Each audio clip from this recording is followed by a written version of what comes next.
The seat is held up by a big old knot. It's not breaking loose. You just sit on it and then jump off. You can swing for a while and then drop into the hay bales below. It sounded terrifying and dangerous. My heart jumped into my throat when Bodhi launched himself from the loft and whooped loudly as he swung in a wide arc. After he swung back and forth a few times, he dropped gracefully on the hay. Your turn. I survived. I bit my lip. How do I get the rope back up here? Oh, there should be a hooked stick up there. Stick it out and grab the rope. I looked around the loft and found the stick. Once I had the rope pulled up to the loft, I straddled it the way I'd seen Bodhi do. If I let myself think about it for too long, I knew I'd climb down the ladder and not try the swing. I wanted to give it a shot. Okay, just jump, Bodhi hollered up to me. Easy for you to say. I sat on the wooden seat and bounced a little to test it. Do it. I'll be down here to catch you if anything goes wrong. Bodhi stood in the hay piles with his hands on his hips, looking fierce and protective, but smiling his characteristic grin. With a deep breath, I closed my eyes and jumped. I screamed the entire way down, but it was a thrilling drop. I finally opened my eyes and enjoyed swinging for a few moments. Drop down here. When I was near Bodhi, I let go of the rope and fell the rest of the way. When I landed, I lost my balance, arms flailing, and began to topple to the ground. Strong arms grabbed me from behind and held tight until I stopped wobbling. Bodhi's mouth was at my ear, his front plastered to my back, his arms wrapped around me.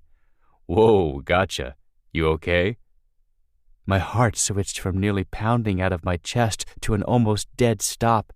Bodhi's heat and strength warmed my body and had me fighting the urge to lean into his lips.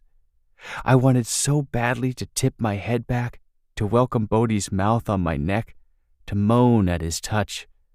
Instead, I swallowed thickly and answered in a soft, husky voice, Yeah, I'm good.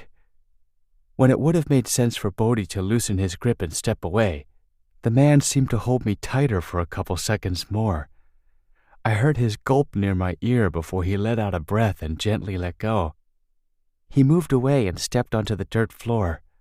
I followed. We stood quietly for an awkward moment. Bodhi cleared his throat. Fun, right? I smiled and nodded. Yeah, it was. That's why we spent so much time here. I can see why. So, what now?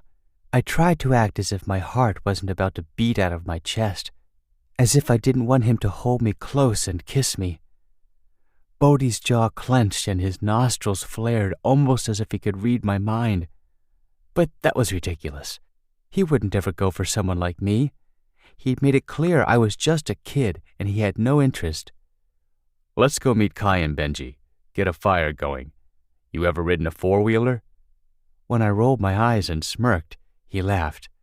Okay, I'll take that as a no. I'll teach you. We left the barn and headed toward a huge open area where I saw a gigantic pile of sticks and limbs. I'd heard tell of bonfires, but I'd never actually experienced one.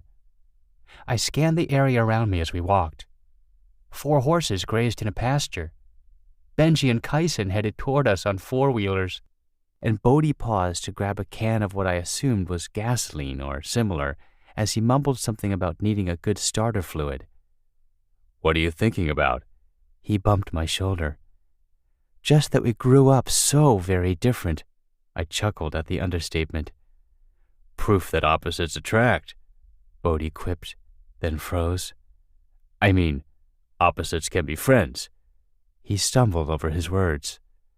Yeah, I know what you mean, I smiled. I did know what he meant. I was so happy to have these new friends, but a tiny part of me mourned that moment in the barn as what would never be.